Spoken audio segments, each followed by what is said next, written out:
proyecto, pues la mirada de suelo político de la madre comunitaria y el lugar desde qué año era, Lisette, pues ya se me fue y no lo tengo aquí a la mano. Yo creo que es más fácil que se presente ella. Y pues ella Ah, tiene listo. un trabajo con mujeres que a mí desde que la conozco me tiene muy atrapada y porque tiene muy claro como todo ese trasegar de la mujer en Latinoamérica, también la mirada amplia europea de cómo ha sido ese logro de los derechos femeninos. Y pues además ella es un tema que desde que la escucho sé que le apasiona y lo hace con un fervor muy transparente, ¿sí? No es un lugar como desde, oh, soy académica y voy aquí a que me observen, no es una cosa muy, de verdad, es de la militancia por esas otras que necesitamos ese lugar de observación también y en el serio estar en este mundo. Entonces yo le doy la bienvenida a Lisette y de entrada te agradezco por haber aceptado esta invitación.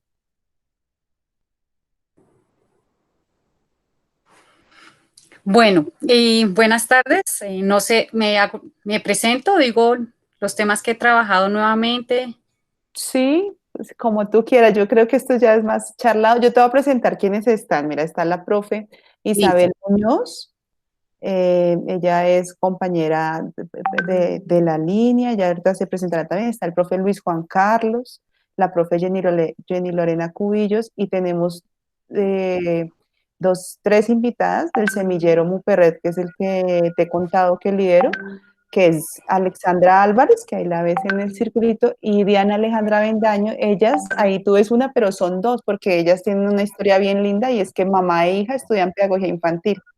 Entonces, una hija de 16 y una mamá, yo no sé cuántos años tiene esa mamá, creo que 40 años tiene esa mamá, pero le ha apostado y han hecho, es una historia bien bonita y pues ellas siempre han estado muy comprometidas con este proceso del semillero.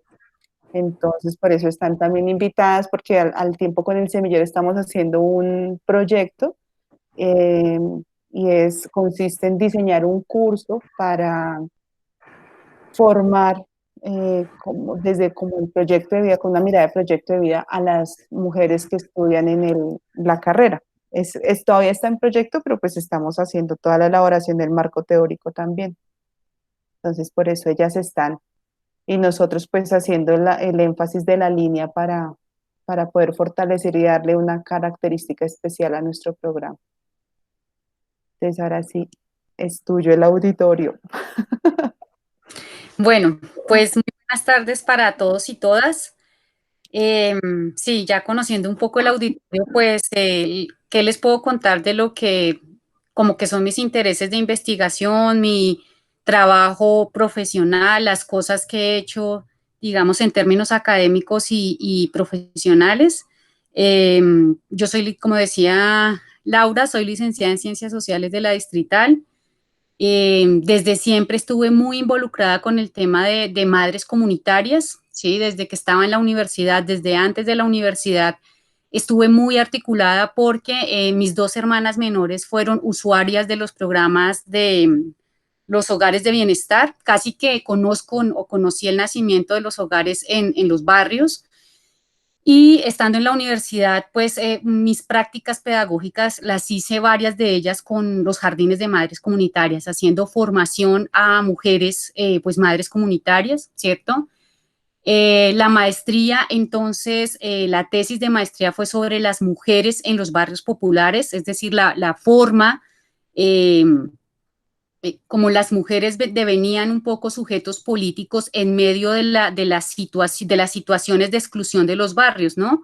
En este caso, pues era el tema de la falta de programas de atención para la infancia, la falta de política social para la juventud y para la infancia en los barrios y pues también todo el tema de desempleo, inestabilidad laboral, el tema de los servicios públicos, es decir, cómo las mujeres ayudaron a construir sin querer queriendo los barrios, ¿no? Y como de eso poco se hablaba, o sea, como que siempre se hablaba de los barrios populares hechos por los sectores populares, pero no había como una mirada más de las mujeres específicamente en que habían aportado esa construcción. Bueno, y después vino pues el tema de, estoy vinculada a todo el tema de Cátedra de la Paz. Desde ahí hemos estado liderando formación a maestros, también trabajando temas de género, temas de diversidad sexual, étnica, conflictos en la escuela, ¿cierto? Cómo se establecen las relaciones de poder en las instituciones escolares y el tema de las relaciones de poder en las aulas de clase, en los colegios, en las familias, en las comunidades. Y a partir de ese trabajo nace pues como la tesis de doctorado, la estoy haciendo con la Universidad Distrital, que es sobre las mujeres también, o sea, es como mi tema de interés, un poco indagar cómo las mujeres nos hemos posicionado, digamos, en los contextos históricos que nos han tocado, ¿no? Unas han optado por hacerse militantes políticas en medio del sindicalismo, otras digamos, comunidades barriales, otras como líderes, digamos, universitarias. Es decir, cómo las mujeres buscan de alguna manera, o bueno, también como que se ven abocadas a asumir liderazgos, ¿no? Y entonces en esa medida, pues a asumirse como sujetos políticos, es decir, como personas que pueden convertirse en actores que transforman realidades, ¿no? Desde su pequeño quehacer, desde su aula de clase, desde su espacio comunitario, desde su construcción de grupos de investigación, es decir, desde los lugares en los que estamos un poco, estamos construyendo formas alternativas de transformar las realidades que nos aquejan como mujeres y que aquejan, digamos, a otros sectores sociales, ¿no?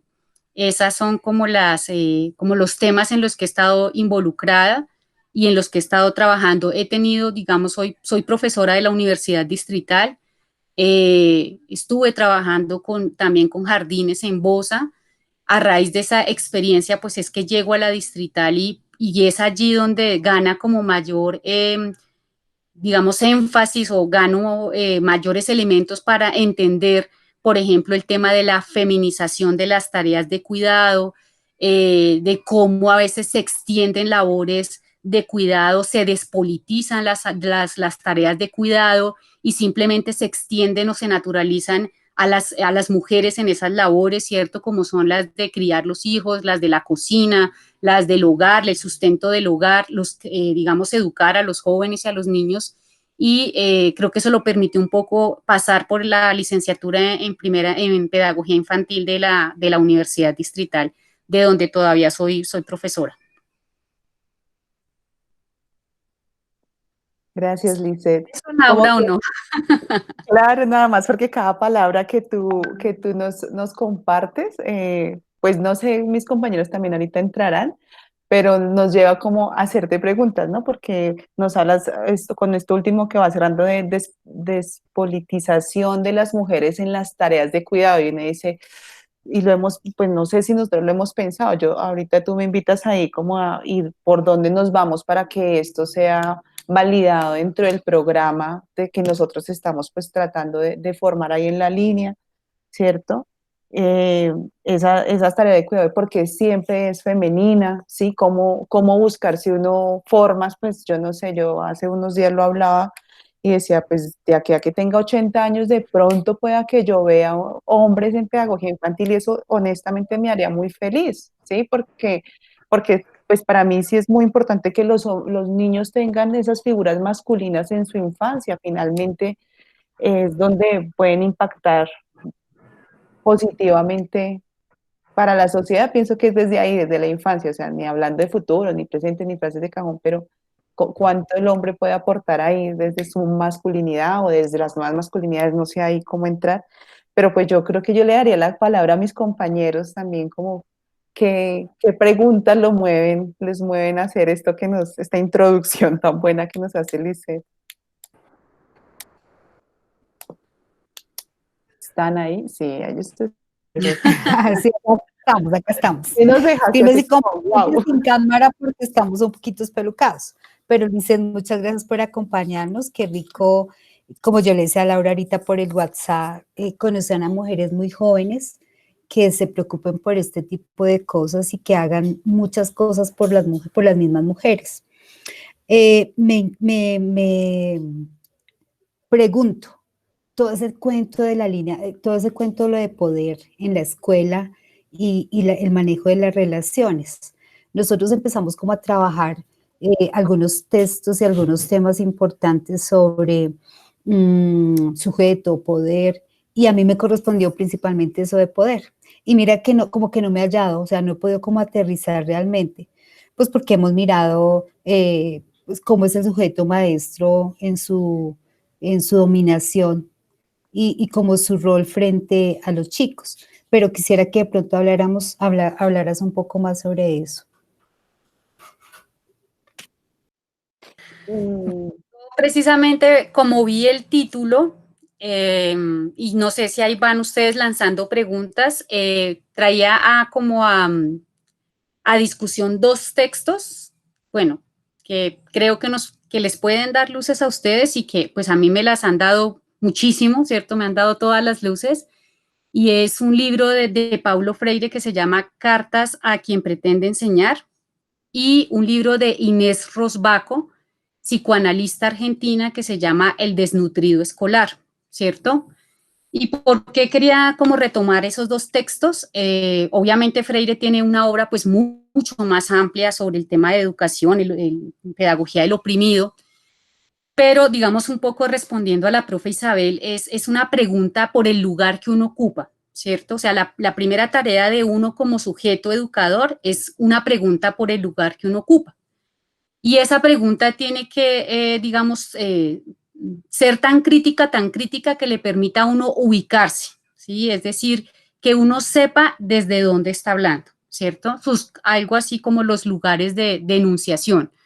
Y digamos el momento histórico en el que está, que creo que Laura ha leído a Semmelman, pero es la discusión que también pone Semmelman sobre el sujeto histórico.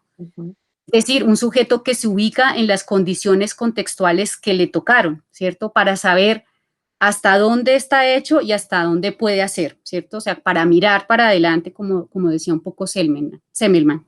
Pero volviendo a Freire y a Rosbaco, ¿cierto? Me interesa el tema del lugar donde uno se ubica porque es preguntarse en principio, digamos, primero por las relaciones de poder en el aula, ¿cierto? Y las relaciones de poder en la escuela. Y obviamente las relaciones de poder en la universidad y en el sistema educativo y todo, etcétera, etcétera.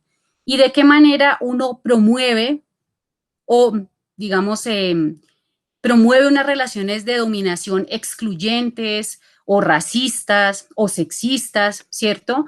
O si leyendo el lugar que a nosotros nos tocó como sujetos, uno puede deconstruir esos lugares de poder, ¿no? Entonces, digamos que entendiendo este tema del sujeto, digamos, el sujeto político como el que entiende el lugar digamos, el momento histórico en el que está y entiende qué relaciones de dominación se están dando, por qué se dan, cuáles son hegemónicas, cuáles son emergentes, ¿cierto? Y en, digamos, el lugar en el que también uno se ubica dentro de esas luchas por el poder, por decirlo de alguna manera, y voy a poner ejemplos muy concretos, ¿cierto? O sea, si llega una política pública, ¿yo en qué lugar me ubico? Si simplemente repito la política, ¿cierto? O la puedo leer críticamente y saber hasta dónde se aplica y hasta dónde no para el aula de clases. Y en ese sentido, estos dos autores, nuevamente vuelvo a ellos, digamos que se hacían esa pregunta, ¿no? Digamos que la primera cosa que tiene que hacer el maestro para enfrentarse a una realidad es leer el mundo.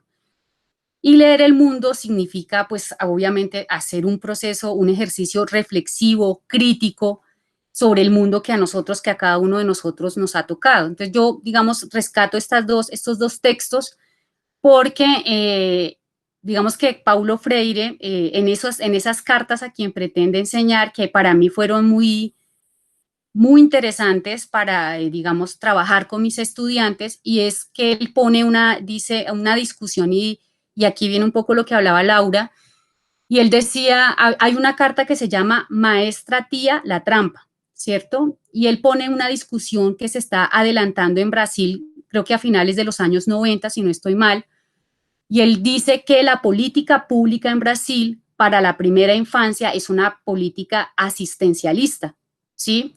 Y que hacen ver a la mujer como o sea, la tía, o sea, la maestra de primera infancia y de las infancias es la tía. el Estado, la llama la tía, y la invita casi que a colaborar sin cuestionamientos, sin posicionamiento político, sin preguntarse por sus derechos como trabajador, a cuidar la primera infancia, ¿sí? Y Freire dice en su carta, dice, ese cuestionamiento debe ser el primer cuestionamiento que se haga a cualquier maestra de la primera infancia.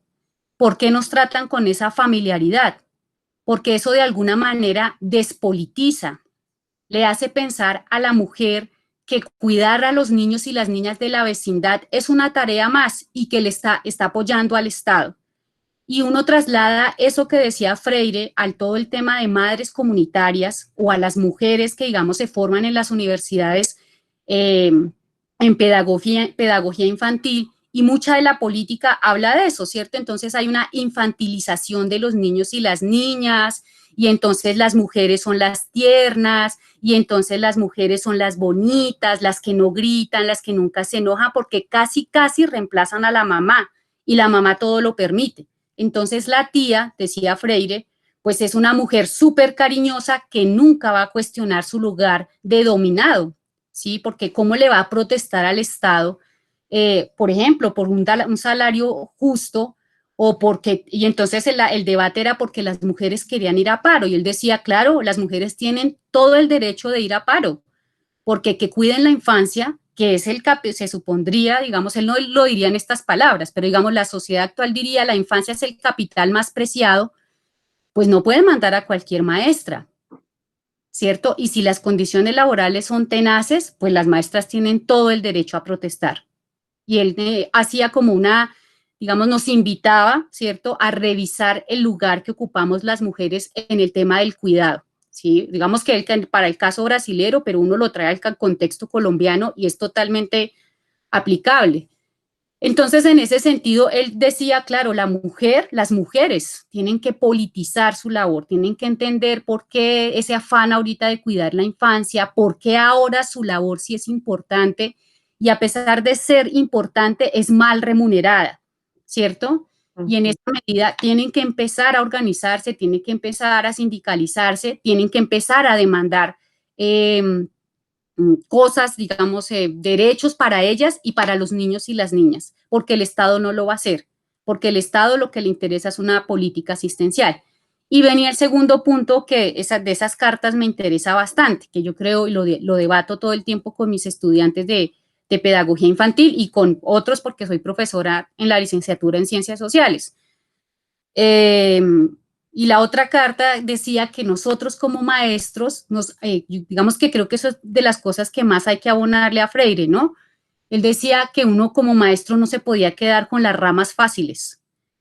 Y él decía que siempre, o sea, que una de las primeras condiciones para un maestro, para la innovación, para intentar transformar el mundo, ¿cierto?, era la capacidad que tuviera el maestro para armarse con todos los materiales posibles para enfrentar su condición de enseñanza, ¿cierto? Él, por ejemplo, y aquí viene el tema de Inés Rosbaco, y él decía, pues, en esas cartas decía, una de las primeras cosas en donde pierden las mujeres, o perdemos, es nuestra pereza a veces a la lectura, a la cultura, ¿cierto? O sea, como que eso finalmente somos educadores y aprendemos de una manera y ya tenemos un método mecanizado y entonces, ¿para qué exigirnos? ¿Para qué exigirnos si yo hago esto todos los años, así todos los días, todos los años, todos los meses? Pues eso que va a implicar nada. A mí me voy a sentir cómodo en mi lugar. Y entonces él decía, hay que también criticar esa postura, hoy diríamos de construirla un poco, ¿cierto? Ser sujeto político es leerse en las dificultades, leer qué tipo de enseñanza requieren hoy los niños, las niñas, los adolescentes, los jóvenes, y no simplemente repetir, que era un poco la crítica de Freire, decía, claro, mientras el que hace la política pública se ha leído un montonón de cosas para decirnos qué hacer, si a los maestros nos da pereza leer, estamos perdidos. Si a los maestros nos da pereza estudiar, estamos perdidos. Y él decía, y por una simple cosa, o sea, ni siquiera pongan al Estado como por qué es necesario y justo estudiar la situación en la que se es maestro. para poder actuar, que es el sujeto político, ¿no? Y él decía, por ejemplo, él ya tenía, bueno, él dice, yo a mis 60 y punta de años, si me enfrentara con las mismas herramientas con las que fui maestro en los años 80, seguramente los estudiantes no me entenderían absolutamente nada, porque son otras generaciones. Y él decía, solo eso, solo que sean otro tipo de generaciones que aprenden de otra manera, que están mediados por otros sistemas, me exige a mí como maestro estarme renovando. Y más me exige estarme renovando, pues todo el tema de política pública, porque si yo soy maestro tengo que saber para qué enseño, ¿cierto? Para quién enseño, cómo lo enseño y como todas estas temas del tema pedagógico, ¿no? Y hay una cosa que yo rescato de Freire, ¿cierto? Y lo rescato también con Inés Rosbaco y el desnutrido escolar, y es que los dos sostienen que en la primera infancia o en la infancia o en la niñez, los maestros y maestras en muchas zonas del país, ¿cierto? Son los primeros mediadores culturales. Es decir, el acceso a la cultura de la infancia, claro, ahorita están los medios, está la televisión, las novelas, los chicos tienen celular, o sea, sí, todo eso es cierto, pero quien puede hacer una lectura crítica de esas, digamos, de esas mediaciones, de esas cosas que les llegan a la infancia, que aprenden de manera, digamos, por ósmosis, digamos, lo cogen ahí como de la cultura, son las y los maestros. Y en ese sentido, ellos tienen que garantizar de alguna manera que los aprendizajes y enseñanzas a los niños y las niñas tienen que estar muy enriquecidos por la cultura, ¿cierto? Es decir, bueno, lo dice también, bueno, ambos, si yo le enseño a leer y a escribir a un niño o a una niña, o las operaciones del pensamiento lógico matemático, la escuela está haciendo una tarea titánica, que en muchos casos un niño que vaya a su casa, que su papá sepa leer y escribir, que su mamá sepa sumar y restar, que su familia, sus hermanos, que haya bibliotecas, que haya libros en la casa, que haya, digamos, un contexto, ¿cierto? Que promueva esos procesos de aprendizaje, se le van a facilitar. Pero en muchos casos, que era lo que un poco decía Freire, casi que todos estamos con las uñas haciendo esos procesos de mediación cultural y esos procesos tan vitales de aprendizaje. Y en esa medida, la escuela tiene que llenarse de todas las herramientas para enriquecer en esas zonas donde no hay ese apoyo, digamos, de la comunidad, del contexto, para que los niños y las niñas aprendan o por lo menos intentemos igualar las condiciones de los que están y las que están en las ciudades. Y yo creo que son muy pertinentes porque son las realidades a las que nos enfrentamos muchos y muchas de nosotros como docentes. Y es que uno ve que sí, puede estar el celular, puede estar un montonón de herramientas tecnológicas rodeando al niño y la niña, pero no hay, y ahí está el acto pedagógico y político, ¿no? La intencionalidad política de la enseñanza la tenemos los maestros, no la familia, no los medios de comunicación, sino nosotros los maestros. Y la escuela sigue siendo uno de los lugares, afortunada o desafortunadamente, ¿cierto?, de mediación cultural más fuerte para los niños y las niñas. Y eso no quiere decir que haya que repletar de contenidos las asignaturas. No quiere decir que haya que doblar, digamos, el contenido curricular, sino creo que aquí todos compartimos de alguna manera este conocimiento. De lo que se trata muchísimo es de enriquecer los escenarios de enseñanza-aprendizaje, de que la escuela se vuelva todo un laboratorio de aprendizaje y que en la medida de lo posible se involucre a las familias, se involucre a las comunidades para que puedan fortalecer pues lo que hace la escuela, ¿no? Esa mediación cultural que hace la escuela. La escuela, de alguna manera, debe seguir garantizando se supone, ¿no? Porque digamos que este es un deber ser que no se logra, el acceso universal a la cultura. ¿Listo? Porque de alguna manera implica el tema de la equidad, de la justicia social en la educación, y en ese sentido, pues son los maestros o digamos, recaído sobre el hombro de miles de maestros esta tarea que es titánica y que en nuestro contexto sí que sigue siendo muy fuerte, ¿no? creo que con este tema de la pandemia, o sea, nosotros pensábamos de pronto que habíamos mejorado nuestros niveles de desigualdad social, o a veces uno se logra, digamos, establecer en una institución y piensa que eso se logró, que ya no es tan grande la brecha social, pero cuando uno mira con este tema de la pandemia, pues resulta que casi que se nos vino en la cara pues toda la desigualdad social que estaba en el país, ¿no? Y vuelve uno a pensar, sí, podemos estar en Bogotá y un colegio puede tener, no sé, un colegio público para no hablar de los privados, no sé, el INEM, bueno, un colegio mediana, digamos, de los grandes, pues pueden tener todo el apoyo de la Secretaría de Educación y de pronto los chicos no se van a ver digamos, con tantas dificultades para el tema del aprendizaje y la conectividad, pero uno puede ir a una otra localidad y resulta que ningún niño tiene datos para entrar a la clase.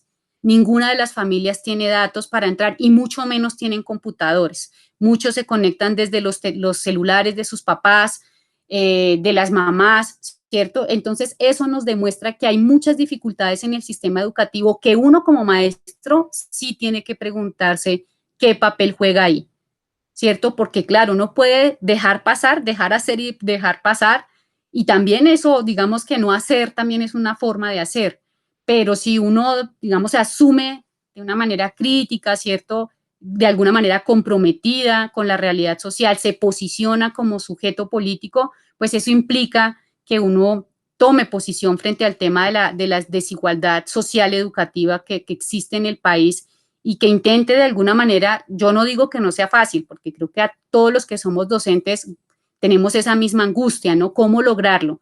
Pero creo que maneras es posible buscarlas y esa es un poco la invitación que nos hacen estos dos autores que les recomiendo muchísimo, esos dos textos, porque nos dan luces, ¿no? De cómo acercarnos a la problemática sin creernos los expertos, sin pensar que tenemos la razón en todo.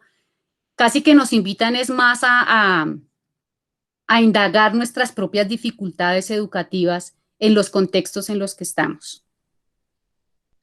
Gracias, Lisette. Sí, maestra, muchas gracias. Escuchándote, yo me voy al inicio de lo que nos contabas cuando trabajabas con madres comunitarias frente a ese devenir como sujeto, o sea, tú lo describías como un devenir como sujetos políticos en medio de contextos de desigualdad, ¿cierto? Cuando nos empiezas a contar esto, yo me voy al contexto de nuestras estudiantes y de dónde estamos ubicados, porque nuestra sede está ubicada, pues es la Vicerrectoría Bogotá Sur, contamos con 4 sedes, en este momento está en Kennedy, en Cofradía, en Bosa ya está desapareciendo y me recuerdan, por favor, los compañeros, la otra sede, pero es la zona sur de Bogotá, nuestras estudiantes. Dime. El centro, en San Camilo. En San Camilo Centro, que esa es como la sede ahorita grande, porque ya no estamos en Tunal. De pronto, no sé si tú alguna vez viste una sede de Uniminuto en el Tunal. No, esa ya no existe. Ya no estamos ahí. Ahora es en San Camilo, ahí al lado de Cancerología, en Las Cruces, en el barrio Las Cruces. Gracias, Olguita.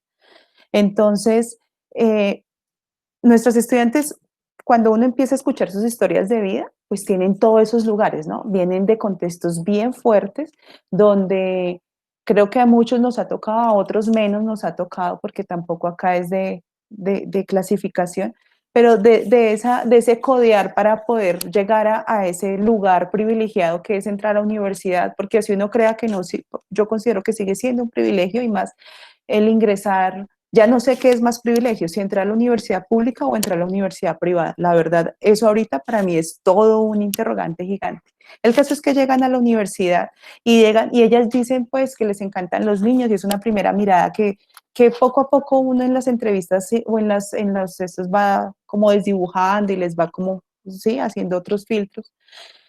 Pero cuando tú nos dices además eso, ¿no? Que se vienen, se van formando en el barrio como sujeto político, pero además ya cuando empiezas a hablar de los autores, dices, Freire nos critica algo y nos dice a los maestros, y es la pereza a la lectura para la adquisición de cultura, ¿cierto? Y vuelves y nos botas la batuta y nos dices, bueno, y nosotros en algo en lo que coinciden Freire y Rosbaco, perdón, es que nosotros somos los mediadores con la cultura. O sea que una de las invitaciones que nos hace, bueno, porque claramente tenemos que leerlos con toda la tranquilidad, y pues te compartiremos también, yo te compartiré como lo que hemos escrito con Freire, porque ya hemos hecho una categoría sobre el maestro como sujeto político y la infancia política, ya lo hemos trabajado también ahí, pero es trabajar dentro de esta línea una categoría que hable de la constancia de la lectura, además porque es que como que uniste tres cosas y al final te vas para la pandemia, ¿cierto? Y yo el sábado que hacía cierre, y yo creo que las compañeras lo sintieron con sus estudiantes, a veces hemos sentido un desánimo porque decimos, bueno, ¿y vamos a ser maestras de preescolar de dónde? Si soñábamos con un patio para jugar, y yo les decía, bueno, esto no es para toda la vida, o sea, y si vienen más virus, y bueno, me tocaron con un montón de preguntas que yo me sentí de verdad como cuando uno está en un quinto de primaria hablando de sexualidad, que salen 1000 preguntas, pero ahorita era sobre la pandemia y que yo no tenía respuestas porque ahorita el que era experto en algo ya no es experto en nada, ya no hay expertos, definitivamente ahorita no sabemos qué va a pasar mañana, ¿sí? Entonces, yo como para ir uniendo, y no sé mis compañeros y las niñas del semillero que dicen, y tú, es como invitemos desde esta línea a la lectura, ¿cierto? Gracias. A leer nuestro propio contexto, ¿cierto? Porque además nos llevas también como en qué momento histórico estamos, qué condiciones del contexto se nos están dando. Entonces, esto se vería como algo que es pasajero, lo tomamos dentro del contexto, o sea, sé que no eres la experta ni nada, pero tienes una mirada externa, ¿sí? O sea, no lo digo con un aire en nada de ninguno de eso, sino que o sea, yo me sentí como que voy, vengo, pero que el cuento es, bueno, maestros a leer, maestros a entender qué momento histórico es en el que están, en qué tipo de poder estamos buscando, porque por cuál poder estamos luchando y qué poder le vamos a enseñar a luchar a nuestras estudiantes, porque también está el de la política pública, vamos a seguir haciendo lo que nos dicen, y además porque logramos cosas, pero finalmente está, bueno, ya hemos logrado eso era siempre como política de Estado, pero cada vez nos cambian las cosas, entonces esta vez viene, ahorita estamos con los programas, si hablamos de lo público, estamos con los programas de compensar, y el apoyo y la ayuda y lo uno y lo otro, y entonces eso da trabajo a las maestras, pero también está el tema de la dignidad laboral, que yo digo, bueno, ¿y por qué estas chinas que salen a trabajar en compensar, licenciadas, salen a ganarse un mínimo cuando hicieron lo de una licenciada porque simplemente se quieren ahorrar un salario para pagarle sobre un escalafón, porque ese es su lugar como sujetos políticos, como maestras de primera infancia, ¿sí? Y además, como son recién egresadas, salen es como auxiliares. Y como cuando yo las escucho, y aquí mis compañeros también ahí me corrigen o no, dicen, sí, profe, es que toca así porque es que no tenemos experiencia. Y a mí, yo digo, ¿y cómo hago yo? Porque no las quiero bofetear, no quiero tampoco sacudirlas, pero quiero decirles, niñas, ¿ustedes saben lo que están haciendo? ¿O será que yo estoy haciendo mal mi trabajo como formadora y estas mujeres no se han dado en ese lugar? O sea, a todo eso me llevas con lo que estoy, pero claramente sé que aquí hay que hacer un contexto, una lectura de contexto, y, y, y la lectura para las chicas es como, entonces revisen el plan de estudios también que se tienen, qué es lo que están leyendo sus estudiantes, también tú me invitas a pensar qué leen mis estudiantes durante la carrera. Yo quisiera apuntar algunas apreciaciones que Gracias. me surgen a partir de las ideas que ha expuesto la compañera. El primero, y bueno, este tema realmente que está tocando ella es un tema que poco conozco, poco he leído sobre él. Sin embargo, algo que decía la profe Laura, que le gustaría ver en la licenciatura muchos más hombres, eh, y es un tema que también creo que está tocado por las masculinidades, por la lectura que se hace de las masculinidades, por las apreciaciones que incluso cargadas de imaginarios y prejuicios hay con relación al hombre en la educación infantil. Tanto es así que en algunas convocatorias laborales se deja muy claro que se buscan mujeres. Y más aún, me llamó poderosamente la atención cuando unas chicas de la licenciatura me hablaban de una oferta laboral en la cual se presentaron, y algunas fueron excluidas por no ser madres, porque aparte de ser, de tener conocimientos de pedagogía, para ejercer como docente de educación infantil, le pedían ser madres. Yo trabajé en la Normal Superior San Pedro Alejandrino en Santa Marta, y una de las cosas con las cuales se enfrentaban nuestros egresados era que no tenían oportunidades los hombres para trabajar en los primeros grados. Si lo recibían, tal vez para un cuarto o un quinto, pero se consideraba que ellos no tenían las aptitudes, entre comillas, para trabajar. Sí tenían los conocimientos, pero consideraban que ellos no tenían las aptitudes. Entonces yo creo que alrededor de eso también hay todo un tema de imaginarios, hay un tema también de cómo se ha encuadrado la figura del maestro para ese nivel, y cómo en algunos momentos también el tema de la masculinidad, que se considera que el chico o que el hombre que entra a estudiarla, esa licenciatura, se comienza a colocar entredicho su masculinidad. Es una cuestión bastante compleja, y yo pude ver casos de ello de esa situación desde la escuela normal, estudiantes que se quedaban a hacer el programa de formación complementaria y que se terminaban enfrentando a sus compañeros que se habían ido para la universidad porque consideraban que hacer el programa de formación complementaria, formarse como maestro, ya estaba colocando en entredicho su masculinidad. Entonces, ahí hay todo un tema que es bastante complejo y que está también cargado de prejuicios e imaginarios. Por otro lado, frente a esa parte de la lectura y de la formación del maestro, estoy totalmente de acuerdo con las ideas que expone la compañera. Estoy totalmente de acuerdo en cuanto a las pedagogías de este contexto no pueden ser las pedagogías de hace 20 años atrás. En una oportunidad escuchaba a Marco Raúl Mejía en una capacitación sobre deconstrucción de PEI señalar que los maestros estábamos formando estudiantes de una generación con pedagogías de otra generación. Y en esa dinámica, cómo buscábamos sujetos con un determinado perfil que para lograrlo necesitábamos otras prácticas pedagógicas. Sin embargo, yo tengo de estar en el magisterio 26 años, de ser docente del magisterio en el sector oficial, y dentro del magisterio en el sector oficial eso es algo que poco se promueve. ¿Cómo decirlo para que no suene de pronto tan feo?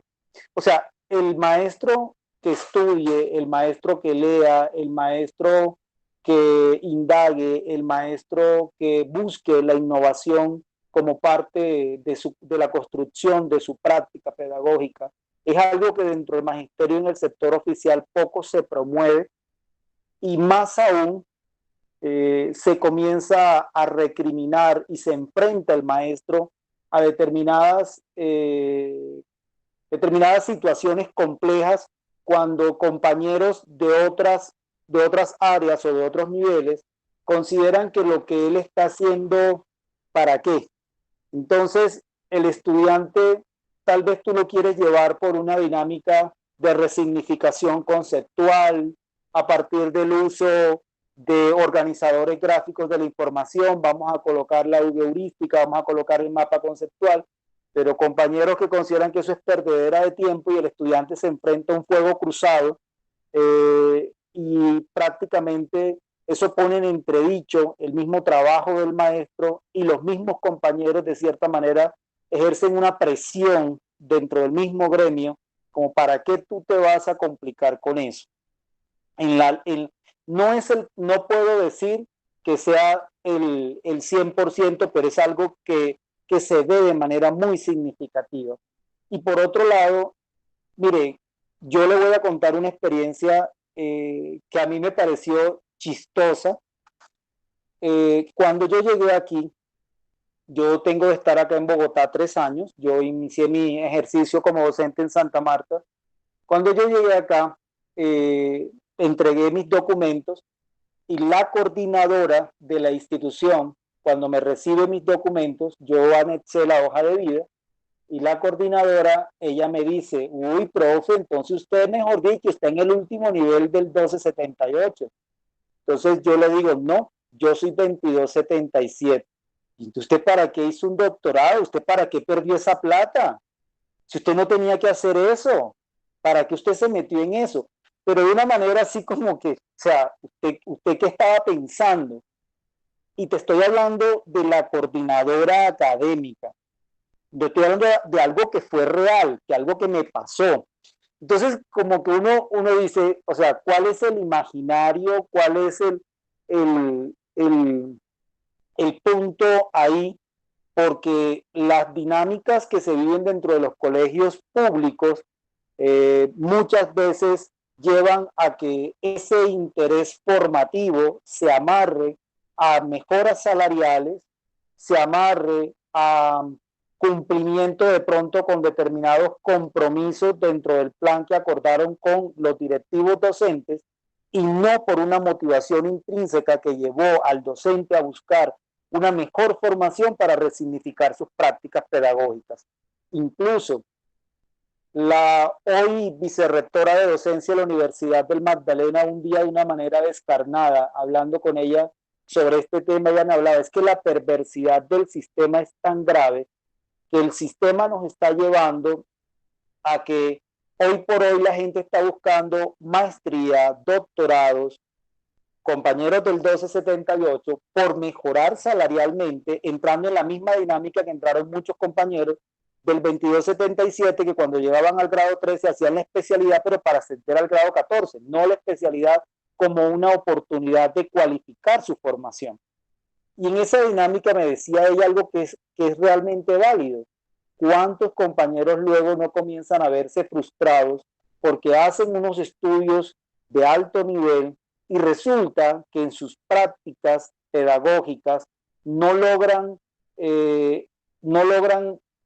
incorporar, no logran desarrollar toda esa formación? ¿Cuántos compañeros quisieran investigar, pero resulta que se encuentran con que eso no forma parte de tu asignación, la institución no tiene recursos y entonces volvemos al apostolado, volvemos al maestro como apóstol, como me dijo una compañera de la universidad, Sergio Arboleda, de acá de Bogotá, el año pasado en una entrevista, cuando hablábamos sobre ese punto de la investigación, y ella me decía, sí, pero es que el maestro tiene que hacer las maneras. Sí, yo Luis Juan Carlos, estoy de acuerdo con eso. Yo, Luis Juan Carlos, tengo un semillero de investigación dentro de mi grupo, allá en el colegio, y trabajo con los niños tratando de fomentar la investigación. Pero resulta que eso no forma parte de mi asignación. Entonces resulta de que el gobierno eso no lo reconoce, que el gobierno eso no lo estimula. Y yo soy muy crítico incluso ante el mismo sindicato, si nos vamos a esa parte que también es válido decirla, porque yo soy de los críticos que dice cuándo vamos a protestar de manera seria para que al maestro se le reconozca también su espacio de investigador, para que al maestro desde la escuela se le abra también la posibilidad para resignificar su práctica pedagógica y que eso sea tenido en cuenta dentro de su asignación. Porque es que continuamente las instituciones públicas lo que tenemos son maestros saturados de trabajo y sobre eso hay mucha literatura con el síndrome de Burnout, del maestro quemado y todo lo que puede señalarse, pero es una realidad también de los docentes. Entonces uno ve docentes con una muy buena formación, con una maestría que son muy valiosas, pero resulta que eso se comienza a perder, pero se comienza a perder porque el mismo sistema tampoco estimula que ese recurso pueda ser aprovechado. Tal vez es también una crítica misma al sistema y cómo el sistema tampoco le interesa eso, pero entonces hasta dónde también vamos a asumir una actitud pasiva para que el sistema nos lleve a quedarnos en esas condiciones. Y por otro lado, sin lugar a dudas, esa formación del sujeto político, lo mirábamos en la anterior charla y creo que esta nos los deja mucho más claro, es supremamente valiosa. Pero esa formación del sujeto político, ¿cómo acompañarla de herramientas para que esa formación no se quede ahí? Porque es que cuando se va a la realidad del aula, cuando se va a la realidad del sistema educativo que tenemos, prácticamente el choque es brutal. O sea, el nivel de desmotivación, el nivel de pérdida de la vocacionalidad es altísimo. Y por eso hay tanta literatura alrededor del profesor quemado. ¿Cuántos docentes no se están formando, no están creyendo en la carrera docente, pero cuando entran al ejercicio de la carrera docente, se tienen que enfrentar a unas dinámicas que riñen por completo contra esa vocación, contra esa disposición, y prácticamente termina el docente en algún momento cediendo frente a esa realidad? Entonces, ¿cómo potenciarla de tal manera, la formación del sujeto político, de tal manera que pueda ir más allá, que su postura emancipatoria le permita, frente a todo ese choque que va a vivirse en lo público, frente a todo ese choque, ir un poco más allá de?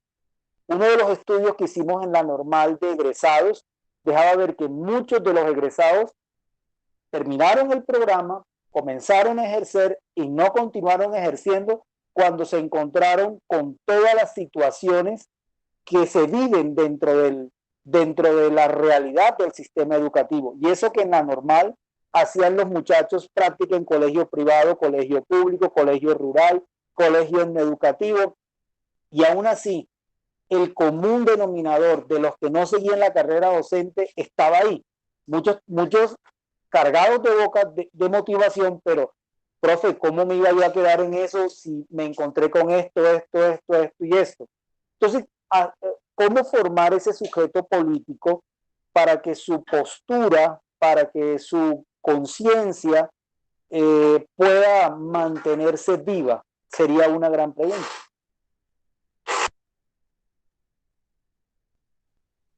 Bueno, voy a intentar como contestar las varias preguntas que me lanzan. Yo, digamos, empezaría diciendo que, claro, yo pues ya llevo bastante siendo profesora también y sé que el gremio docente no todo es igual, ¿cierto? Es decir, también habría que pensar que no hay que idealizar al gremio docente, ¿sí? Hay profesores tremendamente comprometidos y hay otros que simplemente están pues ahí, ¿sí? Y a veces es muy difícil luchar con los que están ahí y no hacen nada. En el año como 2012, bueno, y en el 2016, 17 y 18, en el 2012 yo estuve visitando con el ministerio veredas en la Caldas, y no recuerdo el otro departamento ahorita. Bueno, no recuerdo, pero ¿a qué voy con la historia? Y es que cuando me manda el ministerio, me manda a indagar sobre experiencias significativas en veredas, ¿no? Y digamos que para mí fue una experiencia muy bonita, porque cuando yo llego a las cabeceras municipales, pues es lo que nos está contando un poco el profe, ¿no? O sea, eran profesores que ya se habían pensionado, estaban por la segunda pensión ahí, es decir, ya estaban más allá del bien y del mal, y cuando uno les decía, bueno, ¿cuál es su práctica significativa? Ellos decían, pero pero ¿por qué yo tengo que tener una práctica significativa si yo ya con lo que hago, o sea, yo ya me envejecí con esto y ya lo que estoy esperando es pensionarme? Y bueno, eso al principio fue como, uy, un baldado de agua fría, pues porque yo iba muy entusiasmada a buscar qué hacían los docentes de manera diferenciada. Y fue muy bonito porque en las zonas más alejadas de esas veredas, con conflicto armado, con actores armados en las zonas, ahí sí todavía estaba apenas estaba comenzando lo de Vive Digital, eh, algunos programas del SENA llegaban a las instituciones rurales, pero era increíble ver lo que en contraste con los maestros de las cabeceras, lo que hacían y deshacían los profesores de la ruralidad. ¿Sí? Ellos que no tenían, o sea, tenían muchos menos elementos para trabajar con los niños y las niñas, se inventaban cuanta cosa se les ocurría para hacer sus clases más interesantes en términos didácticos, para involucrar a las familias. Es decir, de ahí me llevé una muy buena experiencia de que sí, obviamente el gremio docente, hay unos que pues están, digamos bien, y no les interesa hacer innovación ni nada de ese tema, pero hay otros, y aquí viene el tema del sujeto político, y es que a veces las condiciones también nos llevan a pensar qué podemos hacer nosotros. No solo nosotros, digamos, los iluminados nos dimos un día cuenta que teníamos que cambiar el mundo, sino que el mundo a veces lo estrella tan duro a uno que le dice o se mueve aquí o le toca mirar qué hace. Y en esas veredas que cuento, o sea, era tenaz escuchar los relatos de los maestros, de todo lo que hacían, primero para refugiar un poco a los niños de la guerra, ¿cierto? Y lo segundo, todo lo que se inventaban para recuperar clases, porque había meses que no había clases, cuando los enfrentamientos estaban muy duros, simplemente no había clases. Y en ese sentido, entonces, ¿cómo después de que se acababa el enfrentamiento, volver ahí sí como gallina buscando pollitos, recoger a sus niños, traerlos a la escuela, volver a acomodar la escuela? Y uno pensaba, bueno, pues miren, en medio de tantas dificultades, ellos se la juegan, porque eso que les contaba un poco de Paulo Freire y de Inés Rosbaco, sin querer queriendo, ellos sabían que si no eran ellos, nadie iba a hacer eso por esas niñas y esos niños. O sea, ellos eran muy conscientes de eso. Entonces, me vengo acá al 2016, 17 y 18, estuve trabajando Cátedra de la Paz en Fusagasugá y estuvimos trabajando en las veredas. Y yo creo que fue la misma sensación un poco. O sea, maestros que convencerlos, o sea, desde convencerlos de hacer otras cosas, porque la cátedra empezó a trabajar innovación pedagógica y casi que era hacer talleres con los maestros que ellos de alguna manera pudieran resignificar en el aula, replicar en el aula, hacerle sus propios ajustes. Una de las exigencias de los colegios fue esa, ¿cierto? Aquí no nos van a venir a hablar más de un tema si ustedes no nos traen formas de implementar ese tema de la Cátedra de la Paz. Y con los maestros fue una lucha convencerlos de participar en los talleres. Pero fue muy interesante porque en medio de esos talleres, muchas maestras de primera infancia y de la primaria, que era con las que más queríamos trabajar por todo esto que estoy diciendo, porque a veces son los niños y las niñas quienes más necesitan este tema de la innovación pedagógica, fue muy interesante porque terminaron animándose, ¿cierto? O sea, la gran mayoría terminó participando de los talleres, terminó haciéndose preguntas, terminó cuestionándose prácticas que ellas tenían, muy arraigadas porque también eran profesoras de 50 años, o sea, no eran profesoras jóvenes, muy poquitas eran jóvenes. Entonces creo que por eso en esa medida, claro, uno tiene que ser realista de que no lo puede todo, pero puede algo, ¿cierto?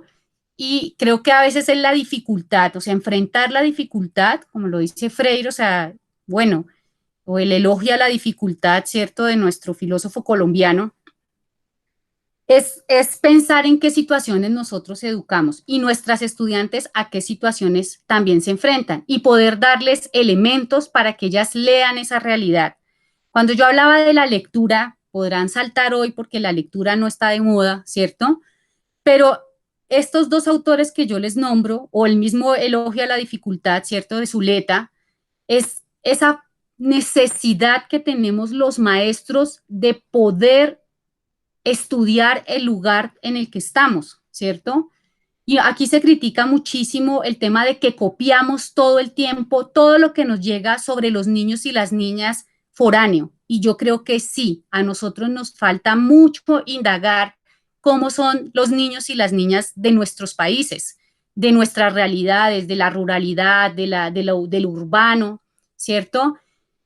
Y creo que se elogia la dificultad, eso que nos decía Freire de leer, es investigar si los niños presentan estas dificultades económicas, sociales, culturales, de desigualdad, de violencia simbólica, ¿cierto? Nosotros, ¿qué soluciones podemos dar? Y esa era la invitación un poco que él hacía con el tema de la lectura, es decir, que las maestras tenían que darse la pelea por aprender a estudiar qué pasaba con los niños y las niñas, no esperar que otros les dijeran cómo hacer las cosas.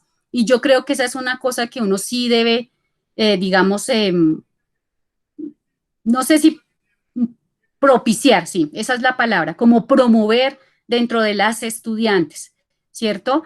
Porque aquí debates sobre la infancia muchísimos y las mismas, yo recuerdo cuando Laura hablaba de las madres comunitarias, una de las peleas de las madres para sacarlas del tema de los hobbies fue decir que ellas ni siquiera habían terminado el bachillerato. Y si uno se ponía a pensar, sí, efectivamente, ninguna madre comunitaria había terminado el bachillerato. ¿Cuántas querían estudiar? No, la gran mayoría no lo quería. Pues decían, ¿cómo yo ya llevo 30 años en esta profesión? Pues ¿cómo usted me va a hacer estudiar? Y con estas madres comunitarias que yo trabajaba y pues obviamente con parte de la investigación era preguntarse, bueno, ¿qué lugar tiene la educación? ¿Cierto? Porque claro, ustedes tienen, digamos, fueron abanderadas de un programa, fueron abanderadas de una necesidad barrial que era el cuidado de los niños y las niñas, pero en este momento de la historia, ¿hasta dónde solo ser madre comunitaria es suficiente? Piensen en sus historias de vida, ¿cierto? Y bueno, aquí Laura hacía propaganda política apagada. Claro, yo también conocí madres comunitarias que se graduaron con sus hijas de primera infancia, porque eran generaciones de madres comunitarias e hijas que se habían vinculado al tema de los hogares. Y digamos que fue como una apuesta hacerles pensar que estudiar era una posibilidad, ¿por qué no?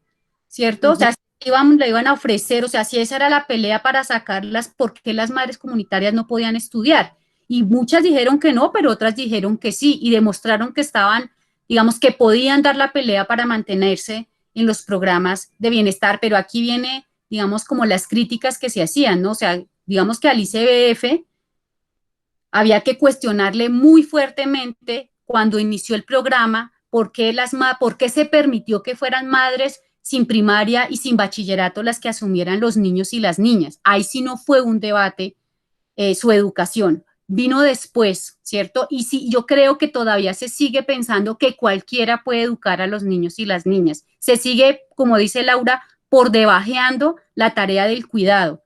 Y claro, pues las mujeres, como Laura lo dice, o sea, yo también me encuentro con estudiantes que dicen, nos toca, o sea, yo tengo estudiantes fenomenales y siendo profesoras de primera infancia, por ejemplo, en los jardines de la Universidad de los Andes, y lo que le pagan es una miserableza, que uno dice, la Universidad de los Andes tiene ¿cómo se llama eso?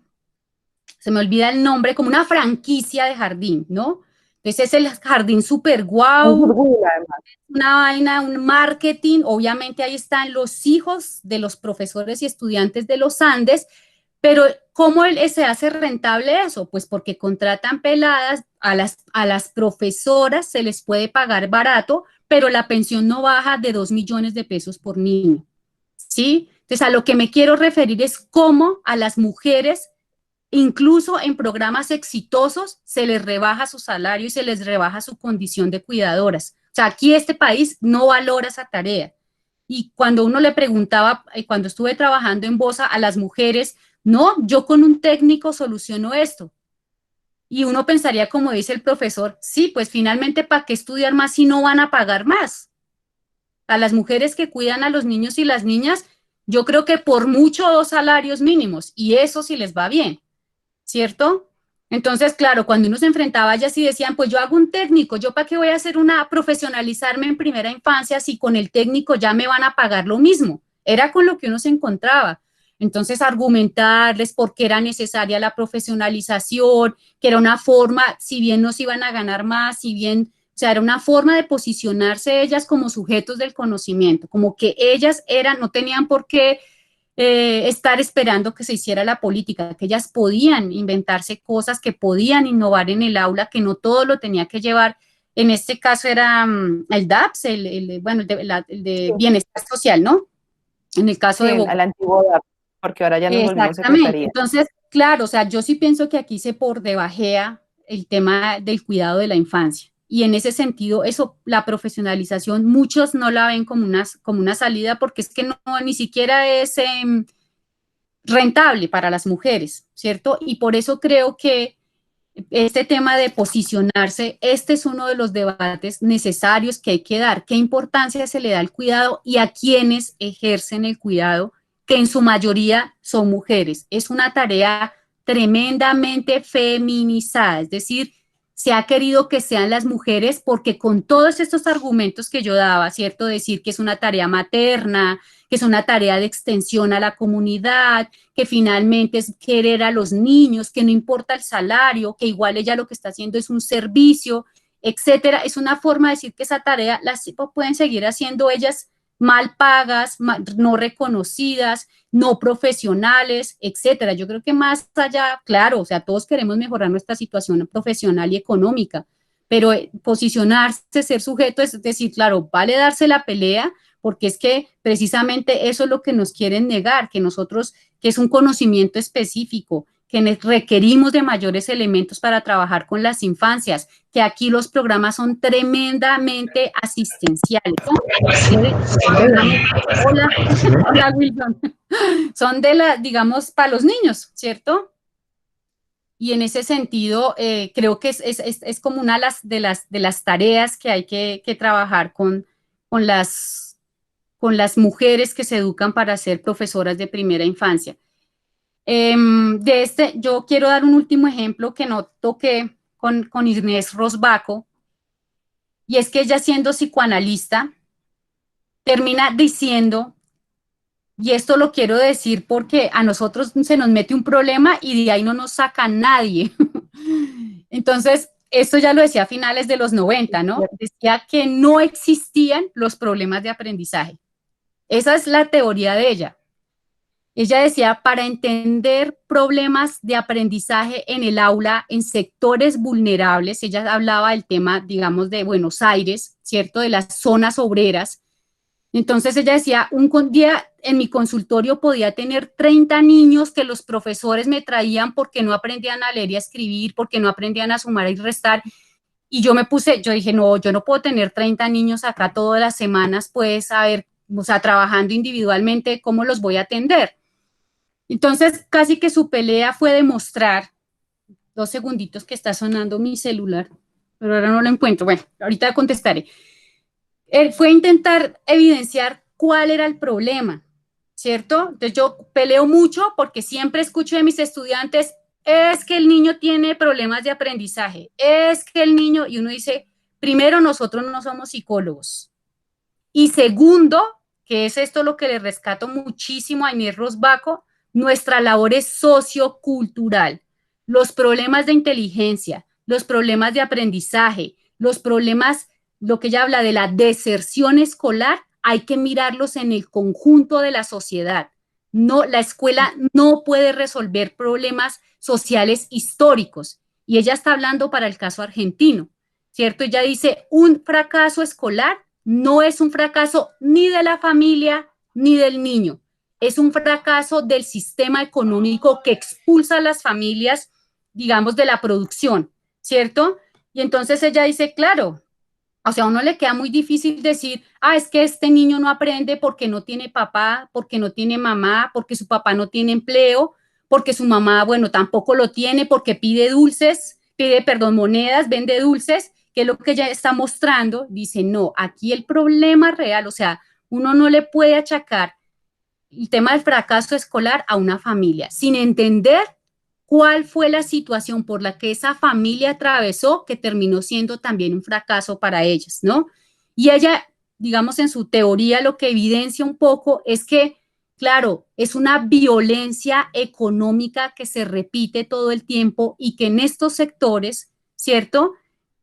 Casi que los niños son víctimas de esa violencia económica, ¿sí? Dice, si una mamá no pudo terminar de estudiar, nunca aprendió a leer y escribir, ya tiene una desventaja muy grande el niño que entra a la escuela. Y la escuela, en lugar de intentar solventar la situación, lo que hace es sacar al niño, porque dice, el niño nunca va a aprender, pues finalmente saquémoslo. Y creo que esa es, digamos, para la situación colombiana, es más que evidente que a veces eso es lo que nos pasa. Mucho de lo que está pasando en las escuelas no es culpa de los profesores, no es culpa de las escuelas, no es culpa de los jardines, ¿cierto? Digamos, en términos de esto que los autores decían de posicionarse, es la situación, digamos, de desigualdad social del país, que si nosotros no, digamos, no nos pensamos cómo no dejar que esos niños se vayan de la escuela, ¿cierto? ¿Cómo no dejar que estos niños fracasen? Porque es un fracaso para todos. Es parte de la labor que nos toca. Y reconociendo eso que estoy diciendo, que ella decía, la escuela no se puede echar toda la culpa porque la escuela recibe, lo que recibe es el problema, el fenómeno grande que es el tema de la pobreza estructural. Y ella habla para el caso argentino, yo creo que es como muy pertinente para nosotros y lo que pasa un poco en Colombia, ¿no? O sea, cómo la escuela expulsa niños porque no están en el grado que corresponde, porque no tienen lo que nosotros llamamos familias funcionales, que yo no sé qué será eso, ¿cierto? O sea, nos seguimos casando con esquemas para de una manera hacer ver que la culpa es del niño o de la familia, cuando las infancias y las familias hacen parte de realidades sociohistóricas también. Y en esa medida nos toca un poco pensarnos qué situaciones atraviesan esas familias que hacen que sus niños no puedan acceder a la educación. Gracias, Lisette. Bueno, yo voy a hacerme como unas conclusiones de acuerdo desde las intervenciones que ha hecho el profe Juan, la respuesta que nos da Lisette, y yo lo puse acá como condiciones para verse como sujeto político. Entonces, lo primero, bueno, yo todo esto que nos ha conversado Lisette lo he llevado también a el niño en la escuela, pero entonces mis estudiantes en el aula de clase formándolas para ser maestros, ¿no? Claro, porque ahorita y yo sigo sin irme de este lugar de pandemia, es frente a cuántas cosas estamos haciendo nosotros desde la virtualidad para mantener a nuestras estudiantes activas y con ese fervor hacia seguir siendo educadoras y que esto no es tirar la toalla y que no podemos botar todo por la ventana y San se acabó y cambiamos de carrera. Y más cuando descubrimos todas estas cosas tan tristes como el mal pago, eso tiene un nombre, lo paupérrimo, se me va ahorita la palabra, frente al salario ¿Pauperización será? Dime. Pauperización. Pauperización salarial frente y del trabajo frente al lugar de la maestra y sobre todo educación inicial, a mí eso me parece, y pues digo de la maestra, bueno, del pedagogo, del profesor, profesora de pedagogía infantil, en el ámbito privado, ¿no? Que finalmente, porque es que ahorita también es toda una pelea entrar, es codo a codo poder ser maestra de preescolar en el distrito, porque pues tenemos pocos grupos de preescolar, no están aprobados los grupos desde maternal, que es para lo que también salen aprobadas nuestras estudiantes, tanto que por eso se dio el cambio de título, ¿cierto? Ya no nos llamamos licenciadas en educación preescolar, sino en pedagogía infantil para poder abarcar la primaria y que nuestros estudiantes tuvieran más posibilidad de competir en el espacio público para hablar de esa dignidad de recibir un salario digno, mejor dicho. Entonces, estas condiciones yo lo iba escribiendo acá para verse como sujeto político, es una dentro del documento que nosotros, o sea, la invitación que yo veo que nos haces o que yo voy aquí extrayendo es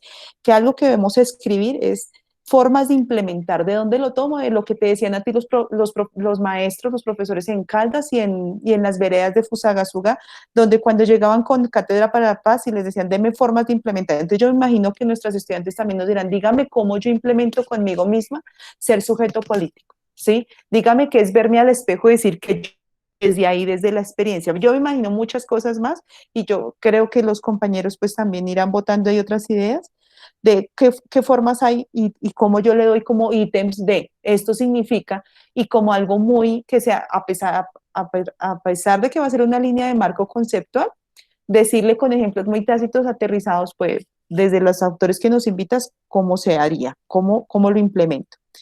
Pensarnos desde el contexto de nuestras mujeres estudiantes, porque esto me lleva también a la frase que tú decías que a mí me gustaría que no cerráramos sin que nos lo ampliaras un poco más, así como tú nos contabas que las mujeres van formando el barrio, cómo las mujeres hemos formado el gremio de la educación, ¿sí? No, sin ser excluyente y sin ser acá, pues, porque es que lo que pasa es que nosotros somos de extremos, ¿no? Si defendemos los derechos de las mujeres, somos feministas. Si defiendo los derechos de las personas LGBTI, entonces soy lesbiana. Entonces, ¿cómo no sin ese extremo, sino como en el término de que simplemente uno está favoreciendo la igualdad del otro como ser humano y ya, ¿cierto? Entonces, a mí me llevaba ese es pensarnos en contexto de nuestras mujeres estudiantes. ¿Por qué? Porque nuestras mujeres, como te decía, son mujeres de estrato 1 al 3, sobre todo en el 1 y el 2 están ubicadas. Y pues eso se está viendo ahorita en las necesidades y la inequidad que hay, pues porque no están logrando acceder como podían cuando trabajaban a su estudio, pues no se pudieron matricular y tenemos una alta deserción en la universidad, en nuestro programa en Vicerrectoría Bogotá Sur. Otra de las condiciones, sí o sí, es que tenemos que poner algo que nos hable de que somos mediadores de cultura desde un contexto específico, ¿cierto? Entonces, yo aquí pues sigo siendo como muy insistente o incisiva, no sé si ahí sea la palabra de que estamos en Sudamérica, estamos en Colombia y estamos en las localidades del sur, localidades con mayor necesidad y que por tanto también necesitamos invitar desde las formas de implementar ser sujeto político, invitar a nuestras estudiantes desde esto que estamos escribiendo y pues porque siento que Freire no lo va a permitir, a que nuestras estudiantes impulsen programas y proyectos en sus contextos usando las políticas públicas o las otras formas de ayudar al gobierno, así yo esté como en desacuerdo con ONGs, con fundaciones, porque siento que esas son las obligaciones del gobierno, pero pues que también puede ser otra forma para que ellas se dibujen en un contexto, así como tú decías que formaban el barrio, ¿cómo forman esa educación política en un contexto específico? Ahí está como esa pregunta dando. Eh, bueno, también hablabas del elogio a la dificultad, entonces yo insisto ahí en el sujeto, el contexto, que esa es una marca también diferenciadora dentro de nuestro programa. De pronto cuando yo hablaba de Patricia, que es esta mujer madre estudiante también que hoy nos está escuchando y de pronto ella ahora nos contará parte de su experiencia, es que en nuestro programa ingresan estudiantes mayores de 30 años, o sea, son muy pocas las estudiantes menores de 25. Y pues eso lo tendríamos, yo creo que eso en los datos los podríamos pedir con talento humano, yo no sé, con bienestar universitario, programa que tendría, o el mismo programa tenemos ahí la ficha técnica de cada estudiante para dar cuenta de que eso podría ser algo en lo que tenemos que pensarnos. Tú me invitas a pensar en la edad que recibe de nuestros estudiantes frente a con qué vienen, con qué tal ego llegan a nosotros, ¿cierto? De prejuicios, de formación previa política, si además hay una formación política, ¿cierto? Entonces eso nos invitaría a la línea también a hacer una encuesta de cuáles son esas preconceptos, de nuestras estudiantes y para poder de verdad visualizar y dilucidar cómo se ve al otro, ¿no? Porque si somos los mediadores, pues es como hablamos dentro de nuestro documento con esas gafas puestas de la cultura, esas gafas violetas de género, ¿cierto? De la mujer, y pues tú cerrabas, ¿no? No vamos a solucionar problemas sociales históricos, pero tampoco los vamos a desconocer. Además, porque somos producto de esos mismos problemas. Yo lo concluiría ahí y pues sigo ahí es con la pregunta, si las mujeres van formando el barrio, ¿cómo nosotros vamos haciendo parte de esto? ¿Cómo ves ahí la mujer en ese contexto educativo para darle ese lugar? Porque es que yo siento que siempre cuando nos piden escribir en tercera persona, nos piden escribir en sujeto masculino, sí, yo sé que es APA, que son las normas, pero pero ¿por qué no se le reconoce ese rol a una jardinera, a una maestra, cuando a veces, cuando entramos en contextos de práctica, no hay ni un hombre, ni siquiera hay un rector? ¿Sí? ¿Cómo hablar de eso en el contexto educativo? No sé si mis compañeros o las chicas qué opinen, porque yo sé que el tiempo es oro y estamos hoy cerrando fin de semana. Perdón.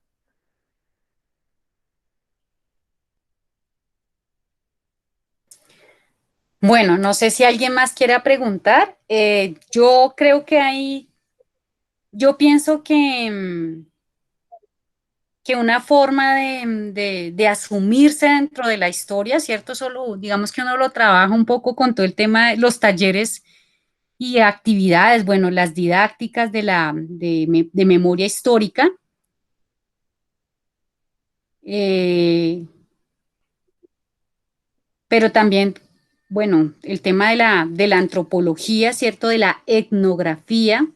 Yo pienso que las narrativas, o sea, trabajar todo ese tema de la autobiografía, de las narrativas de las mujeres, de buscar relatos en las que ellos se encuentran, eso va generando conciencia del lugar, o por lo menos yo creo que pueden ser como formas de hacerles ver a las mujeres de qué historia han sido protagonistas, ¿no? Yo recuerdo muchísimo cuando trabajaba con las madres comunitarias que, pues como que siempre uno hablaba bueno, del jardín, de los niños, de la minuta, de que no llegó, de que el ICBF no cumplió, de que el pago, etcétera. Pero cuando empecé el tema de la investigación, el sentarse a hablar, preguntarles sobre sus historias de vida, que ellas se escucharan, que grabarlas, ¿cierto? Fuimos como encontrando puntos de encuentro entre las historias de ellas mismas. Y eso generó como mucha fraternidad entre ellas. Y creo que eso de alguna manera logró, incluso las hizo pensarse a ellas que siempre se pensaban en términos del jardín, de la minuta, de un montón de cosas pequeñitas, pero empezar a hilar, ¿cierto?, con otras historias, les hizo ver la importancia de lo que habían logrado, de haber crecido en un barrio, de haber estado en las luchas sociales de un barrio, o sea, que eso era muy importante y que precisamente como a la mujer nunca se le visibilizaba, como nunca a ellas nadie les había preguntado cómo habían poblado el barrio, pues como que eso pasaba simplemente como, sí, sí, eso no es importante, pero en el momento en que ellas empiezan a ver, además, bueno, digamos que por el tema pues la licenciatura y demás, yo les llevaba libros donde se narraban esas historias, obviamente como dice Laura, en tercera persona, y les decía, miren, ustedes han sido protagonistas de esta historia y ¿por qué no se sienten así de importantes como la misma historia lo narra, ¿no? Entonces creo que eso es un ejercicio que hay que hacer que debemos hacer las mujeres y es reconocernos en nuestra propia historia, la capacidad de contarnos, de construir nuestra historia de vida, nuestra autobiografía, con los aciertos y los desaciertos, que nos permita ir ubicando, creo que eso tiene que ver con la subjetividad política, ¿cierto? En qué momento hubo rupturas con nosotras mismas, en qué momento como que dijimos, yo era feliz así, pero de un momento a otro me di cuenta que no, que por ese lado no era, o sea, yo no había desnaturalizado esto que me estaba pasando. Yo hablo específicamente del caso, por ejemplo, de la violencia doméstica. O sea, muchas de las mujeres con las que yo trabajaba, ellas no se habían cuestionado nunca porque el hombre les pegaba. O sea, el marido, ellas eran líderes sociales, se metían en la movilización, eran súper valientes, fue pucha, pero a las 5 de la tarde tenían que correr porque llegaba el marido y si no estaba la comida lista, mejor dicho, iba a haber problema en esa casa. Entonces, empezar a hacer conciencia de eso, ellas empezaban a decir, oiga, sí, mire, en este momento, un día yo dije, no, yo no tengo por qué llegar temprano a mi casa. Él tiene que aprender a calentar y verá si no calienta la comida. O sea, como que esos momentos de ruptura con lo que nosotros pensamos que era lo normal, que estábamos bien, que etcétera, es lo que permite ir haciendo conciencia de la subjetividad política también. Entonces, creo que que esos elementos, digamos, esas herramientas, esas estrategias pueden ser muy importantes, sobre todo para las estudiantes que ustedes tienen, ¿no? Por eso que estoy diciendo, o sea, porque a nosotros siempre nos cuentan la historia de los grandes personajes, de las grandes mujeres, de las inalcanzables, y uno dice, sí, excelente, son mujeres que nos han aportado mucho, son muy interesantes, pero aquí cada uno ha ayudado a construir, incluso con su estar, pues la realidad que a cada uno nos tocó, si es el barrio, si es la comunidad, si es el colegio, si es una familia, si es Bogotá, si es el país, o sea, todos hemos ido construyendo de alguna manera este lugar en el que estamos y eso es muy importante rescatarlo, las voces de todas las mujeres, independientemente de que ahorita su papel sea protagónico o no. Y creo que eso también es rescatarse en ese ser maestra, ¿no? O sea, bueno, si yo, digamos, esta es mi historia de vida, ¿por qué en un momento llegué a ser maestra? Y seguramente saldrán cosas como la que estaba contando el profesor, ¿no? Entonces, muchas, de pronto, porque idealizaron ese tema de la infancia, porque pensaron que si siendo madres podían ser maestras, sí, todo eso sale a flote, ¿cierto? El problema es cómo se enriquece. Y es como yo llegué aquí con unas preguntas sobre la infancia y me voy con otras.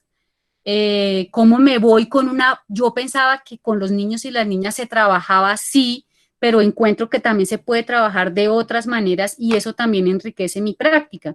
Entonces creo que eso puede servir de elemento para que ellas, para que las estudiantes se vean como parte como actoras de la educación y de la enseñanza y pues de la propia vida de los niños y las niñas, ¿no?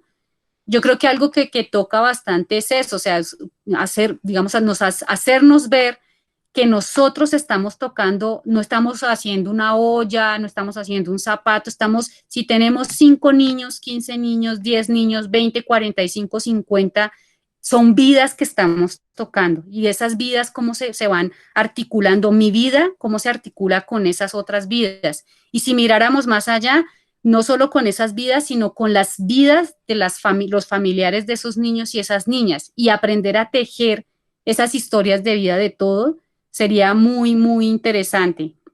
Yo estuve en un proyecto en Ciudad Bolívar con unos chinos, yo recuerdo que era un tema de derechos humanos porque los chinos vivían en una zona súper compleja y los vínculos familiares eran terribles, o sea, eran rotos en muchas cosas, totalmente descompuestos y recuperar eso, o sea, vamos a hablar de la familia, vamos a reconstruir el tema familiar, vamos a contarnos, ya sabemos las cosas malas, hablemos de las cosas bonitas, como, digamos, como hacer un ejercicio de involucrarse con la comunidad y de reconstruir la historia familiar y barrial fue muy interesante y fue muy potente en este caso para las familias, ¿no? Y para las profesoras también, porque lo que les comentaba, ellas iban con el prejuicio, había psicólogas, trabajadoras sociales y siempre entonces, es que este es así porque la mamá no viene, estás así porque el papá está en la cárcel y uno dice,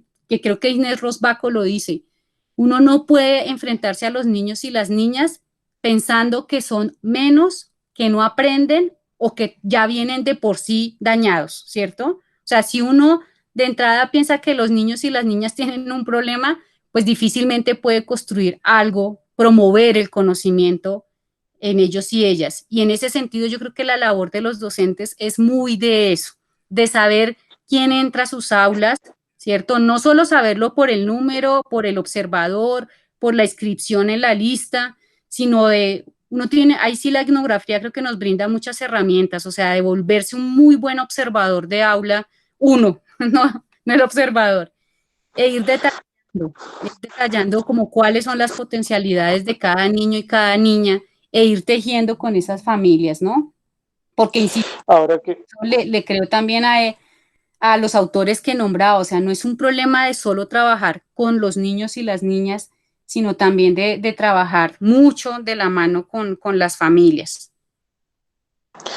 ahora que la profe Laura mencionaba lo de las historias de vida, me hizo recordar, y creo que puede ser también un recurso valioso, un proyecto en el que participé con la Universidad Cooperativa, donde se buscaba resignificar las prácticas de los maestros a partir de la historia de vida de otros maestros. Y se invitaba maestros a contar su historia dentro del magisterio, las prácticas que habían desarrollado y esas prácticas cómo respondían a determinados retos que se le había presentado. Eso terminaba siendo todo un ejercicio de resignificación frente a los retos que se le presentaban a estos futuros maestros y a su vez ellos poder mirar otras variables que en el discurso pedagógico de pronto no encontraban en algún momento. Por otro lado, creo que también puede ser interesante la resignificación de la práctica pedagógica desde la misma práctica del futuro maestro. Una de las cosas interesantes que uno logra encontrar en las prácticas pedagógicas que en este momento desarrollan los programas de formación complementaria de las escuelas normales, no conozco en detalle la práctica pedagógica de las estudiantes de licenciatura, por eso no toco ese caso, es cómo se dio un paso de la práctica distributiva a la práctica pedagógica investigativa. Y la práctica pedagógica investigativa es entendida como ver la práctica desde la investigación, ver la práctica desde la reflexión, ver la práctica como un espacio para la construcción del saber pedagógico, como un espacio para cuestionar mi quehacer docente, como un espacio para cuestionar la pedagogía, cuestionar el contexto, cuestionar la educabilidad, la enseñabilidad. Y en ese sentido, la práctica va más allá de la preparación de la clase, la ejecución de la clase, la retroalimentación de la clase, que era lo que se veía en la práctica distributiva. Y en ese sentido, la práctica pedagógica investigativa se convierte en un escenario de reflexión y el diario del maestro se convierte en un espacio para la sistematización de esa reflexión. En este caso, sería un ejercicio interesante para verlo como un espacio para la reflexión crítica, para la toma de posturas frente a esos retos de la carrera docente.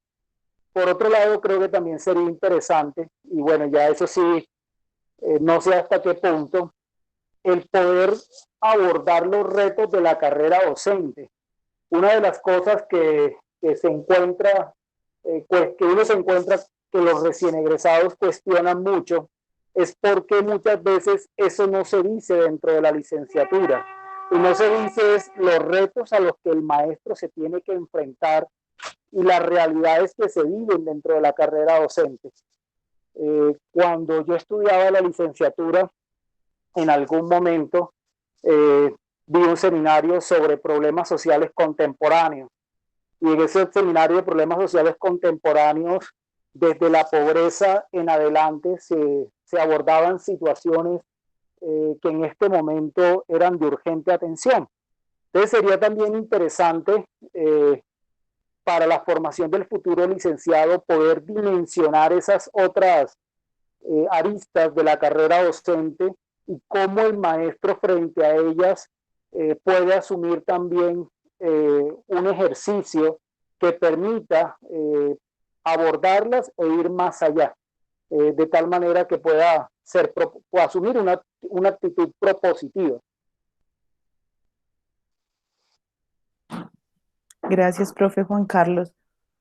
Sí, cada cosa que ustedes van diciendo a mí me lleva aquí, bueno, en mis apuntes, pues que el reto que tenemos con la línea es altísimo, pero también con nuestro invitado de la vez pasada, yo llego otra vez a la conclusión y de pronto no le da risa, pero que es un trabajo tan arduo que es empezar la revisión crítica de verdad de cada una de nuestros contenidos curriculares, porque mira, ahorita ya, si bien ya lo habíamos visto, que esto de quién es el sujeto político, cómo se hace, cómo se crea, qué es el poder y cómo se potencia el pensamiento crítico de nuestros estudiantes de pregrado, se tenía que ver en prácticas pedagógicas. Hoy nuevamente emerge eso, ¿cierto? Y las prácticas pedagógicas, ¿dónde están? Y ustedes me llevan a, bueno, ahorita en el semillero, las chicas que acaban de graduarse hicieron una investigación, fue muy corta, con una mirada formativa, pero una de las conclusiones era que las prácticas pedagógicas frente a todo lo que eso exige, deberían ser pagas. Y yo decía, bueno, de pronto suena una conclusión muy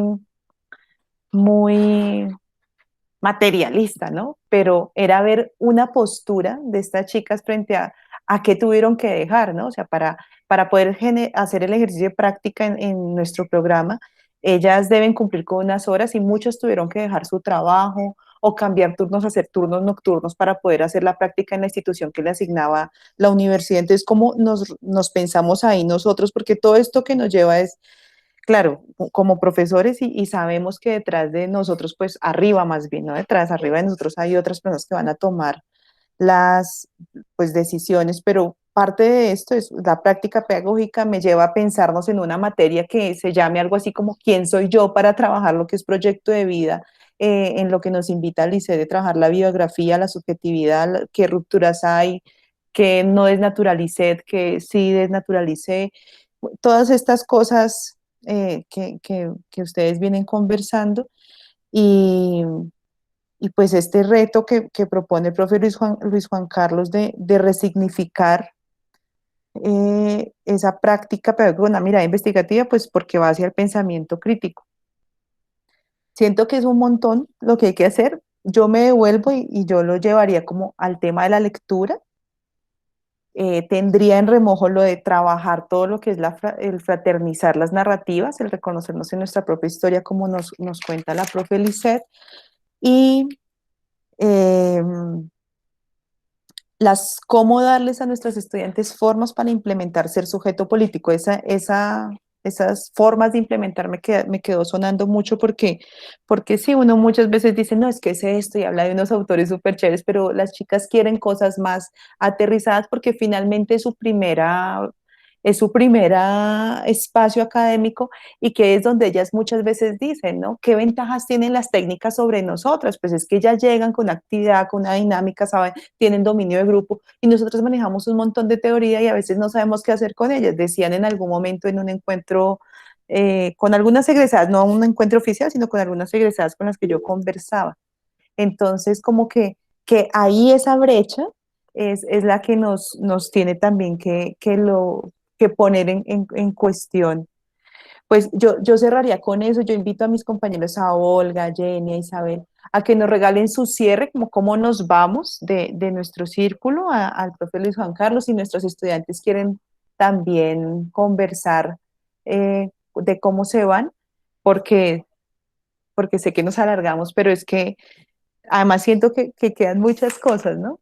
De ese lugar de la mujer en la escuela, como formadora de formadores, además, porque ya es un lugar mucho más protagónico, porque no solamente estamos en la escuela, nosotras allá, ¿cierto? Educando a nuestros niños, sino también aquí hay un grupo de mujeres que forman mujeres que van a formar niños, pero que además estamos también formando niños. Entonces, esos dos lugares que es como ese devenir, pero que tiene que ser un diálogo, sí, un diálogo, tiene que haber dialéctica y en esos dos roles en los que nos desarrollamos, cada una de nosotras, las que estamos en aula, las que ejercen acá y hacen el ejercicio de coordinación, nuestra compañera Olga que hace el ejercicio de coordinación ya dentro del programa, ¿sí? Son lugares bien interesantes que tenemos que irnos pensando y pues definitivamente yo otra vez volvemos a, la vez pasada hablábamos de una reflexión interna de cómo nos estamos manejando y cómo es esa coherencia entre nuestro ser, decir, hacer. Sentipensantes estábamos hablando. Entonces, no sé, cedo la palabra para ir cerrando a nuestros compañeros o a Lisette, si quiere también aportarnos algo más. No, Profe, qué creo que yo ya pena. hablé mucho. Más bien, Bueno, pues espero haberles aportado elementos para lo que están trabajando. ya te doy la palabra, Inés. Una pregunta, ¿esos libros que tú nos compartes están digital o solo son físicos, Lisette? Está en digital, yo los tengo. ¿Y tú no los podrías compartir? ¿Me los podrías Claro que enviar? sí. Ah, bueno. Entonces, esa es Laura, la... me recuerda, me pone un mensajito y yo se los envío. Listo, sí, señora. Gracias. Sigue, Diney. Tú ibas a contarnos tu sentir. Ay, gracias. No, bueno, antes que nada, darle pues un agradecimiento muy especial a Lice, a la profe Laura, pues por generar este espacio, porque de verdad son espacios muy importantes para la reflexión como rol docente y de pronto desde mi rol empecé a retomar muchísimas cosas y pues antes de cerrar me gustaría de pronto hacer pues de pronto una pregunta a Lizeth que de pronto tengo una mirada de pronto más amplia y no me gustaría de pronto irme con la duda, ¿sí? Digamos que desde la resignificación del rol docente, bueno, y todas estas problemáticas que se han generado, yo tengo la oportunidad de trabajar para la Secretaría Distrital de Integración Social ya hace muchísimos años y considero que pues hay prácticas desde la labor que pues se deben fortalecer muchísimo. Y pues hace poco se generó pues digamos que un proceso en el cual nos dejaron sin contrato muchísimas maestras, la cual pues obviamente la carga laboral fue fuerte para las personas que tenían contrato y pues las que obviamente estábamos sin contrato y empezamos a generar unos círculos de mujeres, empezamos a generar como todos esos recorridos barriales y desde las localidades pues para ver cuáles eran las problemáticas y lo cual se debía fortalecer. Digamos que ahorita estamos en un proceso, digamos, de empezar a generar como tal el sindicato, de empezar a movilizarnos, pero pues a mí me gustaría de pronto tener una mirada más amplia de pronto qué son como esas acciones de pronto que son pertinentes para que esos grupos, digamos, que no queden a la deriva y como que, bueno, digamos, se realizó un plantón, si hay problemáticas, pero dieron un contrato y hasta ahí quedó, sino cuáles pueden ser de pronto esas acciones pertinentes para poder seguir fortaleciendo esas acciones como rol docente y como sujeto político.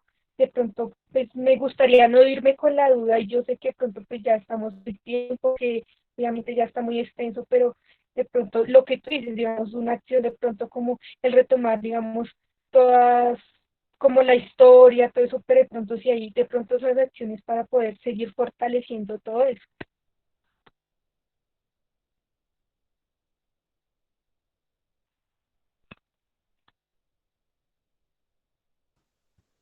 Bueno, yo lo que creo es que pues ustedes han hecho ya cosas tremendamente valiosas. Yo por eso insisto en que las mujeres hacemos muchas cosas y no somos conscientes de a veces lo transformadoras que son, lo importantes que son para nosotras, para nuestras vidas y para las de las personas con las que nosotros trabajamos. Entonces, de alguna manera me alegra lo que nos cuenta Alexandra porque bueno, ella cuenta una situación compleja, ¿cierto?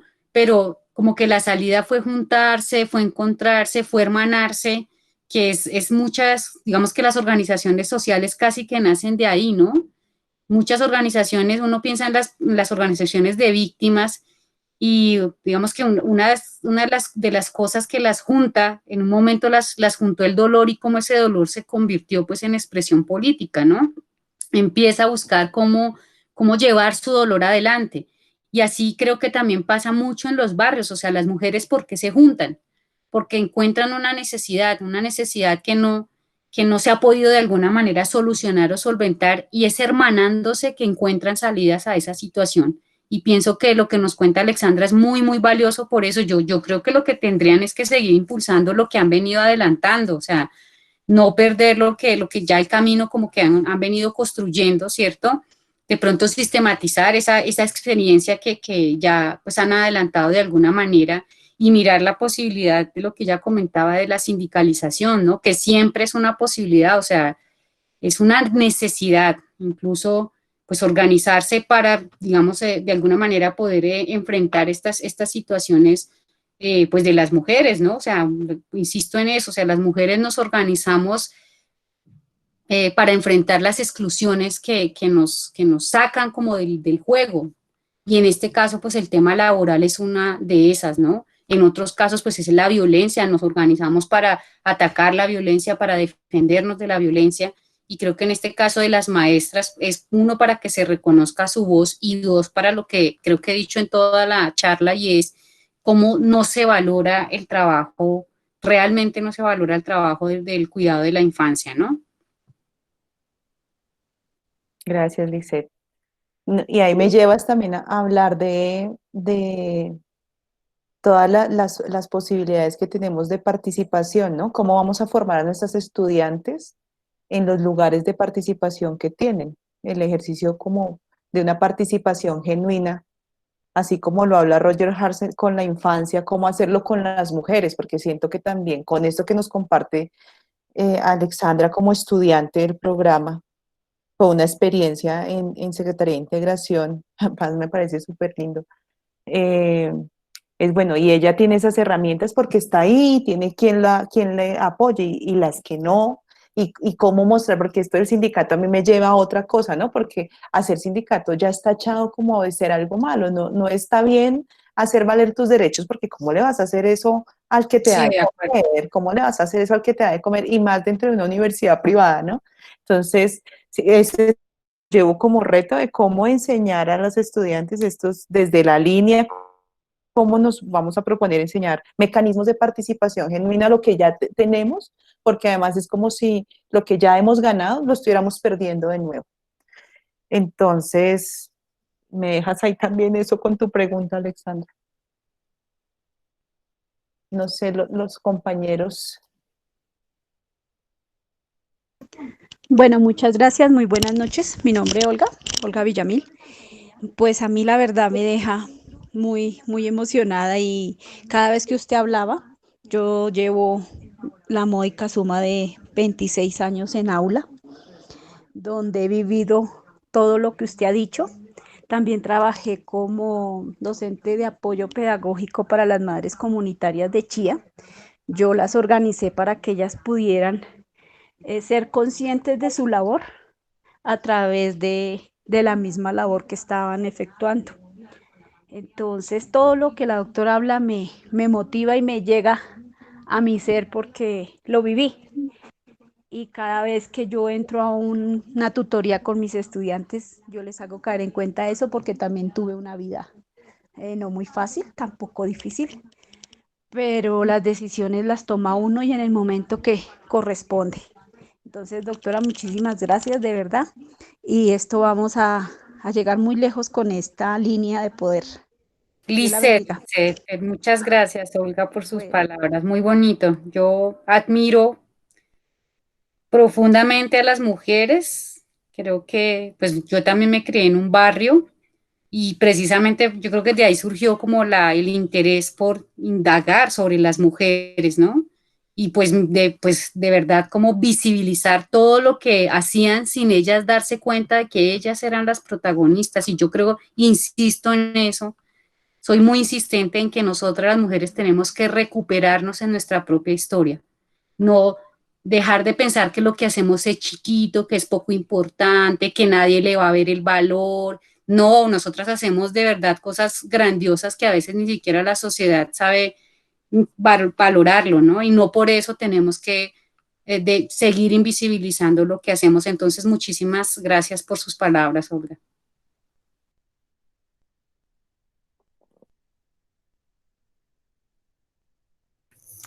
Maestra, muchas gracias, compañeros, muchas gracias. Cada vez que tenemos una charla y tenemos la oportunidad de conocer otro tipo, otros puntos de vista, ¿no? Y otra mirada frente a lo que estamos haciendo nosotros en la línea es bien interesante porque queda uno con una cantidad de cosas que uno dice, wow, realmente hay mucho por hacer, pero también hemos hecho mucho, como dice Lisset.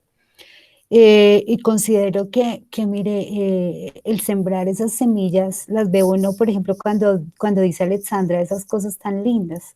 Yo te voy a conseguir un teléfono de una señora que los puede ayudar y seguramente de ahí van a aprender también mucho cómo organizarse y cómo seguir. Entonces se lo hago llegar a Laura para que te lo comparta Alexandra. Y eso es emocionante, ¿no? Ver cómo uno siembra cositas y de esas pequeñas siembras hay una cosecha grande. Muchas gracias.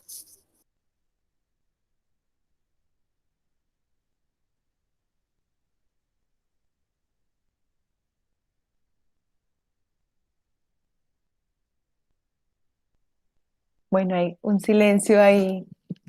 Total, voy a leer, es como en los comentarios. Ah, bueno, ya es lo que nos habían compartido en el oralmente de los agradecimientos.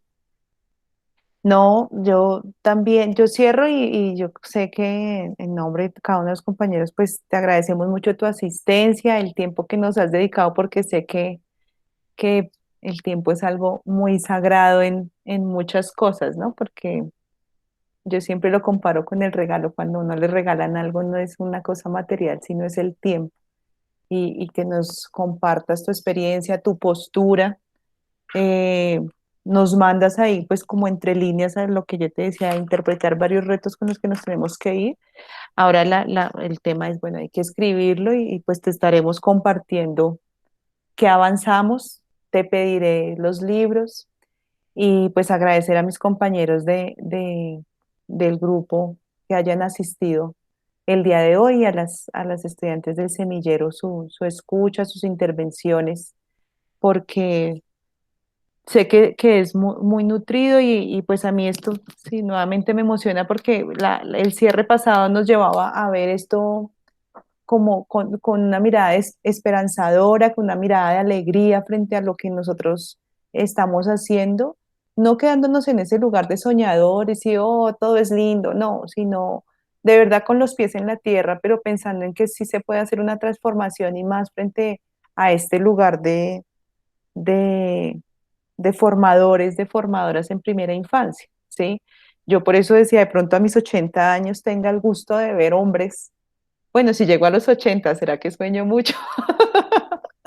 Hombres estudiando licenciatura y esta carrera como con un perfil de importancia, una necesidad de verdad imperativa para la formación de la sociedad. Y pues lo que se debe hacer es este tipo de cosas, ¿no? Cosas serán pequeñas, serán de pronto muy pequeñas, muy de pronto opacas, pero hay que hacer esto, o sea, seguir conversando con maestros de otros lados, cosa de que si Licedes se encontró con otros de otras universidades, de otra escuela, mira, hay otro grupo de profes que está trabajando lo mismo y hay ya puentes de conexión donde podemos hablarnos y conversarnos, porque siento que, o veo que las necesidades siempre van a converger en lugares comunes, ¿no? Pero sobre todo aquí en esto de mujer y sujeto político, hay una necesidad hay que visualizar lo que hacemos, definitivamente. Hay que dar importancia a lo que hacemos, hay que desnaturalizar que somos lindas y que somos cuidadoras y que entonces aquí esto es todo lindo y somos ternuritas. No, estamos haciendo es una formación con una intención y con un sentido práctico para la sociedad también. Práctico no es de lo fácil y rápido, ¿no? Sino de cómo de verdad materializo esa hermosa constitución del 91 que dices que es una cosa buenísima si se cumpliera, hablando de poder y hablando de formación de sujetos políticos. Entonces, nada, muchísimas gracias. Nada, un aplauso así desde ese lenguaje de los sordos, desde lo más profundo te agradezco de verdad y pues desearles una muy buena noche a todos. Muchas gracias a todos por escuchar y espero les haya podido aportar en lo que estaban trabajando. No, eso tenemos harto trabajo con lo que nos dijiste hoy. Profe Luis Juan Carlos, ¿qué ibas a decirnos, a compartir? No, pues iba a dar las gracias. Sin lugar a duda, una charla muy interesante. También una charla muy inquietante porque creo que valida, refrenda un poco más la propuesta de la línea. Yo me quedo con una pregunta y es el cómo bajar eso al trabajo que se hace en el aula, cómo materializar esa formación del sujeto político, qué estrategias utilizar, qué situaciones propiciar. O sea, me comienzo como a inquietar y a, y a darle vueltas y vueltas para tratar de aterrizarlo en la dinámica a la cual tenemos que llegar en algún momento, ¿no? Que es la situación de nuestro trabajo con las estudiantes. La verdad, muy interesante, muy acorde con lo que estamos trabajando. Y Lisette, sería de igual manera un placer poder seguir compartiendo contigo, porque este ejercicio creo que es un ejercicio que nos invita a construir una red académica, una red de conocimientos, y tú tienes sin lugar a duda muchas cosas para aportar. Sí. Sí, podríamos pensarlo, ¿no? Sí, sí, sí, me parece algo. Esa propuesta quedará ahí. Créeme que te vamos a volver a invitar, porque sobre todo desde la experiencia, ¿cierto? Que cada uno hemos ido aquí votando y yo creo que nos vamos a ir pensando, el profe, con cada uno en nuestros proyectos, lugares, espacios, decimos, ah, esto me funcionó, esto me funcionó, esto me funcionó. Y a partir de ese tejido, escribimos eso a lo que tú nos dejaste ahí también, porque me pareció muy, muy, ahí incisiva y me parece detonante, es formas de implementar, ¿sí? Que yo creo que va a la pregunta que hace el profe Luis Juan Carlos, ¿cómo bajar eso al aula? ¿Sí? Entonces yo me imaginaba algo así como, ¿cómo logramos que los 23 maestros del programa, cuando entre su estudiante al aula virtual, si tenemos que seguir todo este año virtual, yo no sé, bueno, este año sí, pero el otro año, cómo lograr que nuestros profes se sepan que ella es Lisette, que tiene tantos años que vive en tal parte, o sea, cómo montamos que el foro que hacemos virtual Mm, sea un foro más atractivo para yo conocer la realidad de mi estudiante, cómo yo reconocerlo desde la cámara y bueno, tengo la cámara prendida y les pregunto, hacer preguntas básicas como cómo estuvo su fin de semana y cómo siguió su mamá que estaba enferma, ¿sí? Para que ellos ujú, sientan que son unos sujetos importantes, además un sujeto único o individuo para mí como maestro y que eso por tanto lo replique en el aula. O sea, a mí se me mm. ocurrió esa primera idea y se me pueden seguir ocurriendo más cosas a todos, pero que tienen que llegar de dispositivos desde la experiencia para poder ir respondiendo lo que nos está, pues con la pregunta que se va a Luis Juan Carlos, creo que nos vamos todos. Y pues sí, te volveremos a invitar. Listo. Por aquí estar. Licen, muchas gracias, gracias a todos Listo. y que Bueno, descansen. feliz Feliz noche. Muchas noche. gracias a todos. Que estén muy Chao. bien. Gracias a ti. Feliz noche. Gracias, lo mismo. Feliz noche. Muchas gracias. Buena noche.